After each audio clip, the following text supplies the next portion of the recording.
किसानों से आग्रह करना चाह रहा हूं और कहना चाहता हूं कि आप जिस तरह से गाजीपुर के अंदर किसान का अपमान किया गया, जिस तरह से टिकैत साहब के साथ यूपी की पुलिस ने व्यवहार किया, हमें शांत प्रिय ढंग से कैसे इस आंदोलन को जीतना है। इसके लिए बड़ी संख्या में जहां ये प्रचार और प्रसार फैलाया जा रहा है, सरकार की तरफ से कहा जा रहा है कि अब किसान आंदोलन खत्म हो रहा है, इस आंदोलन को और ज़्यादा मजबूत करने के लिए आप बड़ी संख्या में टिकरी के बॉर्डर पे, सिंगू के बॉर्डर के ऊपर, आप गाजीपुर के बॉर्डर के ऊपर पहुंचो। मैं कल अम्बाड़ा से चलूँगा और अम्बाड़ा से चल कर के सुबह 9 बजे, मैं भी 12 बजे कल गाजीपुर पहुंचूंगा।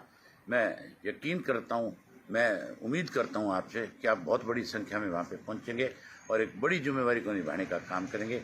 हरियाणा प्रदेश के किसान ने हमेशा पूरे देश के किसान का साथ देने का काम किया।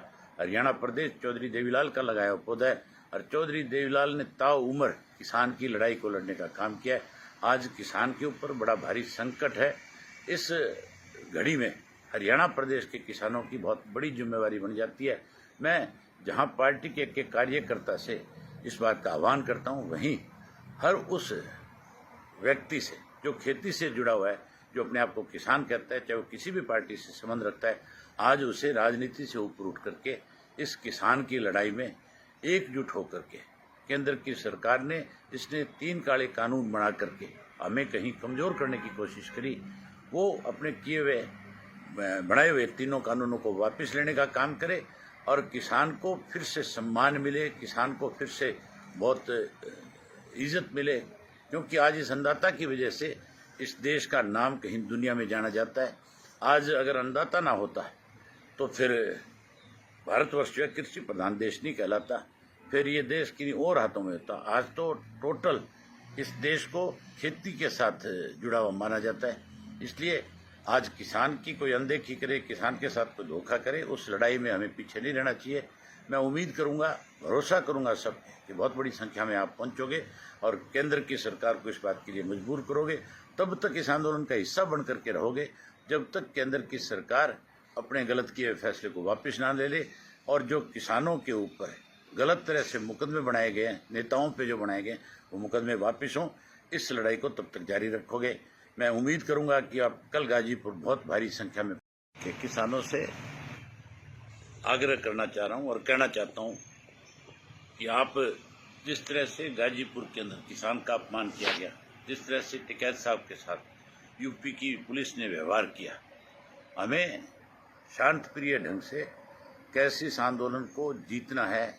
इसके लिए बड़ी संख्या में जहां ये प्रचार और प्रसार फैलाया जा रहा है, सरकार की तरफ से कहा जा रहा है कि अब किसान आंदोलन खत्म हो रहा है, इस आंदोलन को और ज़्यादा मजबूत करने के लिए आप बड़ी संख्या में टिकरी के बॉर्डर पे, सिंगू के बॉर्डर के ऊपर, आप गाजीपुर के बॉर्डर के ऊपर पहुंचो। मैं कल अम्बाड़ा से चलूँगा और अम्बाड़ा से चल कर के सुबह 9 बजे, मैं भी 12 बजे कल गाजीपुर पहुंचूंगा। मैं यकीन करता हूं, मैं उम्मीद करता हूं आपसे कि आप बहुत बड़ी संख्या में वहां पे पहुंचेंगे और एक बड़ी जिम्मेवारी को निभाने का काम करेंगे। हरियाणा प्रदेश के किसान ने हमेशा पूरे देश के किसान का साथ देने का काम किया। हरियाणा प्रदेश चौधरी देवीलाल का लगाया पौधा है और चौधरी देवीलाल ने ताऊ उम्र किसान की लड़ाई को लड़ने का काम किया है। आज किसान के ऊपर बड़ा भारी संकट है। इस घड़ी में हरियाणा प्रदेश के किसानों की बहुत बड़ी जिम्मेवारी बन जाती है। मैं जहां पार्टी के कार्यकर्ता से इस बात का आह्वान करता हूं, वहीं हर उस व्यक्ति से जो खेती से जुड़ा हुआ है, जो अपने आप को किसान कहता है, चाहे वो किसी भी पार्टी से संबंध रखता है, आज उसे राजनीति से ऊपर उठ करके इस किसान की लड़ाई में एकजुट होकर के केंद्र की सरकार ने इसने 3 काले कानून बना करके हमें कहीं कमजोर करने की कोशिश करी, वो अपने किए हुए बनाए हुए 3 कानूनों को वापस लेने का काम करे और किसान को फिर से सम्मान मिले, किसान को फिर से बहुत इज्जत मिले। क्योंकि आज इस अन्नदाता की वजह से इस देश का नाम कहीं दुनिया में जाना जाता है। आज अगर अन्नदाता ना होता तो फिर भारतवर्ष जो है कृषि प्रधान देश नहीं कहलाता, फिर ये देश किन्हीं और हाथों में होता। आज तो टोटल इस देश को खेती के साथ जुड़ा हुआ माना जाता है। इसलिए आज किसान की कोई अनदेखी करे, किसान के साथ कोई धोखा करे, उस लड़ाई में हमें पीछे नहीं रहना चाहिए। मैं उम्मीद करूंगा, भरोसा करूंगा सब कि बहुत बड़ी संख्या में आप पहुंचोगे और केंद्र की सरकार को इस बात के लिए मजबूर करोगे। तब तक इस आंदोलन का हिस्सा बन करके रहोगे जब तक केंद्र की सरकार अपने गलत किए फैसले को वापस ना ले ले और जो किसानों के ऊपर गलत तरह से मुकदमे बनाए गए हैं, नेताओं पे जो बनाए गए, वो मुकदमे वापस हों। इस लड़ाई को तब तक जारी रखोगे। मैं उम्मीद करूंगा कि आप कल गाजीपुर बहुत भारी संख्या में पहुंचोगे।